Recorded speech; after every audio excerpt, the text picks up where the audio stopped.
Greetings, folks. Welcome to the first edition of Redacted Reviews. And today, for the first ever episode of Redacted Reviews, I'm going to be reviewing The Expendables 4. Now, this movie was a little bit... I wouldn't even say it's divisive, really. It's getting a lot of bad and negative reviews. So we're going to find out if those negative reviews are warranted or people are just being too nitpicky, because I've got some opinions on it. But let's get into it.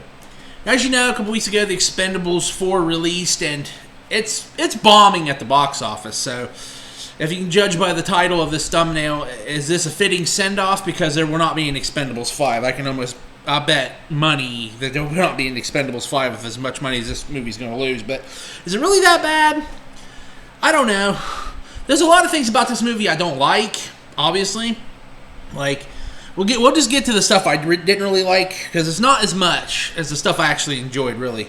Just a few nitpicks. First off,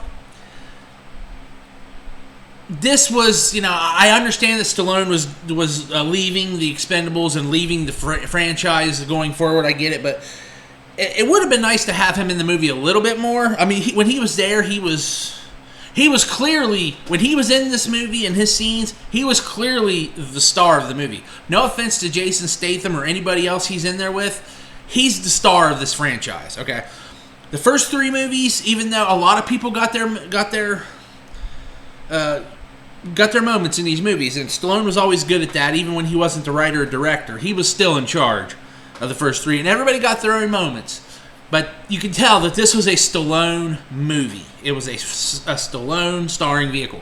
This movie was not. This movie was a Statham movie, which I don't have a problem with, because I like Jason Statham too. Me as a Stallone fan, I'm a big mark for Sylvester Stallone.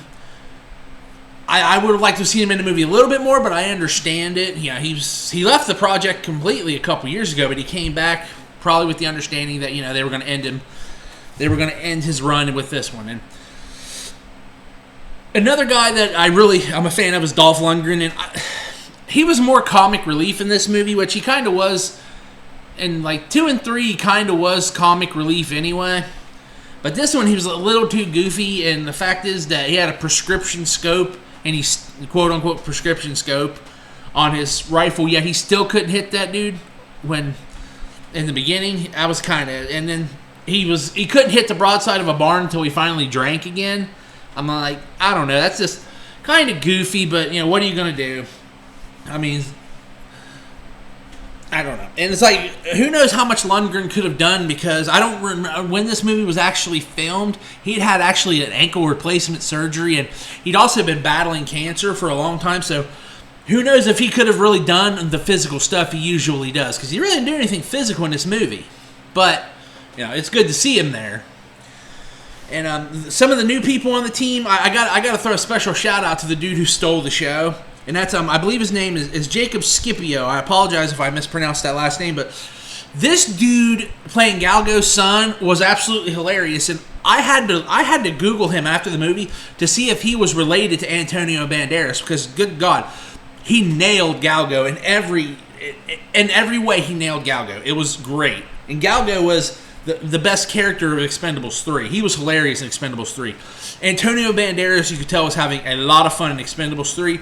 And Jacob Scipio is having a lot of fun here. And dude, if they ever did a movie, an origin story about the Expendables members, and they did Galgo, yeah. This is the guy going to be playing him, because he was a dead ringer for Galgo. It was hilarious. And some of the movies, like Levi Tran, I apologize, I don't know. I'm going to say it's Levi Tran. She could have got a little more to do. She's a badass, and it's good to see badass women in these movies. Like Megan Fox, I honestly never pegged her as an action person, but she's actually holds her own in action movies, to her credit. She can't act worth a damn, but that's okay. But she can hold her own in action movies. Didn't really care for her character in this movie. Kind of seemed a little unnecessary, but she held her own regardless. But I think Levi Tran could have had a little more to do. They kind of shoehorned the quote-unquote love story with her in Toll Road, which, okay, flirting is one thing, but dude, they barely know each other, and I don't know. Maybe it was just one of those matches made in heaven, when you know, who knows. But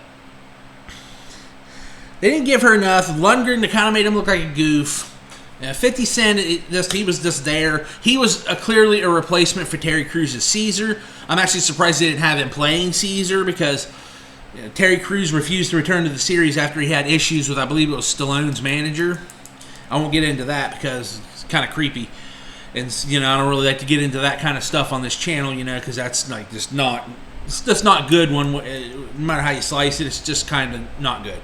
But we did miss him too because he's got a lot of personality and he's really good in these movies. 50 Cent is just, he has the personality of a boiled carrot and about as much charisma. So, I'll take it or leave it. I get it. It's an action movie. Yeah. So, those are my complaints about the movie. Also, one thing I don't like, and this is not with just this movie, this is with like movies over the last maybe 10 years especially.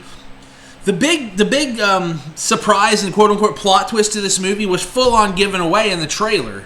I'm not going to say which trailer, but one of the trailers, it was completely given away, the big surprise of this movie. Because the surprise of this movie is not the revealing of who the bad guy is, because if you've watched any action movie over the last 40 years, you can tell right away within the first 15 minutes of this movie who the main bad guy is. But there's another twist at the end of the movie that's, I wasn't shocked by it, but it was given. But if you watched all the trailers and you remembered the trailers, you're gonna realize that they already gave it away in the trailer, and I hate that. Like I love movie trailers. Don't get me wrong, but man, they really need to be more vague when they do it because you're giving away the whole damn movie in the trailers, and it's really just not good. But those were my negatives. The positives, the action was pretty good. I think that a lot of people say the action wasn't good. I thought the action was good. I thought the fight scenes were good. The humor, a lot of people complain about the humor. I thought a lot of the jokes were funny, but I like lowbrow humor, and I also, unlike a lot of these quote-unquote critics, I knew what I was watching. See, so many people think that every movie has to be like Citizen Kane or Shawshank Redemption. This isn't high art. It's a dumb action movie. Okay, that's why I hate a lot of critics and a lot of reviewers on YouTube because every movie has to have some deep philosophical meaning of life or something in it. Why the hell can't you just turn your brain off for a couple hours and watch a dumb action movie? Because that's what this movie is. That's what the Expendables series is. It's ridiculous, over-the-top, dumb action. And I love it. The first Expendables is my favorite movie of all time. The Expendables director, and if you've never seen the director's cut of the first Expendables on Blu-ray, I recommend it because it's even better than the theatrical. This is the movie Stallone wanted to make, and it's really good, and it's great. I love it. It's my favorite movie of all time. And the 2 and 3 I liked. I loved 2. 3 was okay. They put way too many people in that movie though. Way too many young people that nobody cared about. Although, like I said, one of the new people they could have brought back from 3 into this movie was Galgo, but Antonio Banderas, I guess he had scheduling conflicts. So this Jacob Scipio was the next best thing because he was Galgo Jr., buddy, and it was great. But like I said, the jokes, I found some of the jokes were funny. Some were kind of lame, but it's all hit or miss. Like I said, the writing, it was kind of cookie cutter for an action movie. Like I said, this is not a deal breaker for me because, like I said, I'm capable of turning my brain off and realizing what I'm watching. So it was just, I thought it was a good movie. Was it a fitting send-off? I don't know if it was a fitting send-off because there's not going to be another one. I can't see them making another one, and if they do, it's going to be direct-to-video. Statham, he holds his own because this is a Statham movie, and he does what he does, and I've got no problem with Statham. But like I said, I'm not trying to give away I can talk about more stuff, but I don't want to give away the movie. I've already got minor spoilers in this movie, so I apologize for that, but I'm not trying to give away anything. Like I said, the one reveal of the main bad guy, come on now. Yeah. And they, one more thing about a character that I don't know if I really cared for, that was Andy Garcia's Marsh. Now, Andy Garcia is a great actor, and I remember my wife was saying this when we left the theater. She's like, she looked at me. She's not 100% too familiar with Andy Garcia's stuff. She might have seen some stuff with him in it, but she's not really her type of movies that he does. And she's like, "Is he a bad actor? Or was that just really bad writing?" And I told her at this point, it was bad writing. Andy Garcia seems so out of place in this movie. This is not the kind of movie he would do. A lot like Harrison Ford in Expendables 3, because he was completely... It was cool to see him choose some scenery. Like Harrison Ford, it was cool to see him choose some scenery with Schwarzenegger and Stallone and all that. That's great, but he was completely out of place in this movie. And as was Andy Garcia. It just I don't know. That did not work for me. Now, I almost forgot to mention that, but that didn't work for me. And Andy Garcia is a good actor. He's a great actor. And he can hold his own against anybody. But this is not his type of movie. The writing is not type for him. It was very wooden. You know, he kind of seemed like he was bored at times. And like I said, you got to have fun with this stuff. You got to look like you're having fun. Like a guy they could have got for this movie, I don't know if he would have done it, but a guy I would have approached to play this role of Marsh first would have been Kurt Russell. Because Kurt Russell would have had fun with it. Because Kurt Russell would have understood what he was there to do. Yeah, Andy Garcia's Marsh was not anything special. He was not as good. Obviously, he wasn't as good as Church, Bruce Willis's Church. Of course, you couldn't bring him back because of his illness, and it was kind of assumed that he was just killed and dumped in a hole somewhere in 3. And, I mean, even he wasn't even as good as Eric Roberts in terms of bad guys in Expendables 1. And Eric Roberts wasn't a great bad guy, but he was having fun with what he had. He was making it work for him. Andy Garcia really didn't do that. It seemed like he was just kind of along for the ride. So I could take him or leave him. A lot of people think differently. But first off, I recommend you see this movie. Paying money to see it at the theater, I don't know. It's going to come to a streaming service, obviously. And when it comes out on Blu-ray and digital, I'm going to buy it. Because I own the first 3 on Blu-ray and digital. I have the Blu-rays and I have the digitals on my Vudu. I'm going to buy them because I enjoyed the movie. I'll watch it again. It's not for everyone. But like I said before, if you can't go into a movie like this expecting Citizen Kane or Shawshank Redemption. You just can't. It's not, or any other, you add any other great movie that you think is like a great movie. Like I said, Citizen Kane, people consider one of the greatest movies ever, and Shawshank Redemption, in my opinion, is one of the greatest movies ever. That's why I used them as measure, because they're great movies. This is a good movie. It's just not for everyone. There's a lot of people out there who don't like or understand the 80s style of dumb action movies, and that's very sad because 80s action movies are amazing. And they're so dumb, but they're so great. Watch any Chuck Norris movie, most Stallone movies outside the Rocky movies because those are more dramatic than anything else. But like, you watch a Chuck Norris movie or Rambo or Commando or Running Man or anything like that. They're dumb action movies, but they're great. And I say that, and I say dumb action movies. I say that with affection. It's just you got to understand what you're watching here, man. So I recommend the movie. Maybe not going to the theater and paying for it. Like I said, we got the matinee prices and didn't buy any popcorn. So we saved about, I don't know, $90.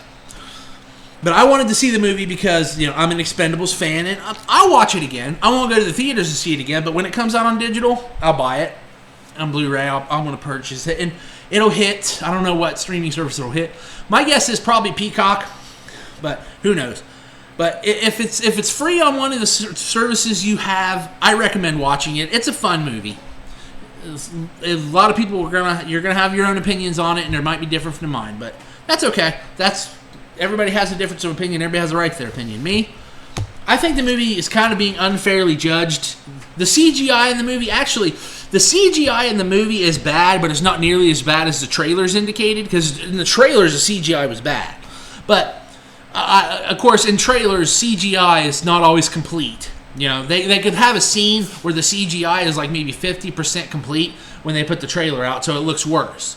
It takes a little while for that to get going. Now, the CGI in this movie is not good. It's not. It's a smaller scale movie, which I think helps it in a way.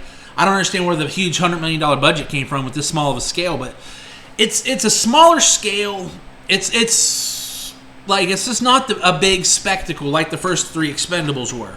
Or at least 2 and 3. Expendables 1 was kind of more close-knit too, but there was a lot more, you know, explosions and practical effects and things, although there was some bad CGI in that one. Bad CGI in all 4 of them. There's bad CGI in action movies because it's just they don't have the money to make the good CGI, and they don't have anybody who can do practical effects well anymore. Like, that's something that's a shame, but it's kind of gone by the wayside. because I'd rather pay a little extra money to do it as CGI rather than pay someone to do the work to make it look good. You know, like you let Tom Savini do the practical effects for a movie like this, you're going to see some great blood splurt, some squibs like you've never seen, or someone like a Tom Savini. You know, Tom Savini is, in my opinion, the greatest. You know, and that's just me. But like I said, I recommend the movie. It's a fun movie. It's a dumb movie. You're going to have some complaints about it. It's not perfect. But hey. Is it a fitting send-off for the Expendables franchise? Not really, because like I said, Stallone's role is just a glorified cameo. And that, for me, like for fans of Jason Statham, you'll like this movie more than I do probably, because it's a Statham movie. If you can stand... If you can put up with Megan Fox, and also, I am a fan of the F word. I really am. But my God, they use way too many F-bombs in this movie. That's how they took advantage of the R rating they got in this movie, by just having someone drop an F-bomb every other word. It's like, dude, you can use that word, but if it comes out, they probably... I'm saying it's like Harlem Nights. It's not Harlem Nights level F-bombs, but damn, there's a lot more F-bombs in this movie than there needed to be. Let's put it that way. They could have cut the F-bombs in half and got the point across better. Like I said, I cuss a lot myself, but I understand that there's a time for it, and you don't need to do it completely. But other than that, I like the movie. I enjoy it. I recommend it. Just don't go in expecting, some kind of life-changing art that's going to, do something. It's not that. It's not that kind of movie. It's just a dumb action movie, but it was fun. But go out and watch it. See for yourself. Let me know in the comments if you have seen it, what you think about it, whether you agree or disagree with me of things that I may have missed, because there may have been stuff I missed. I only watched it once. So, I don't know. Maybe I'll have a follow-up to this one day. Who knows? But I do thank you for watching.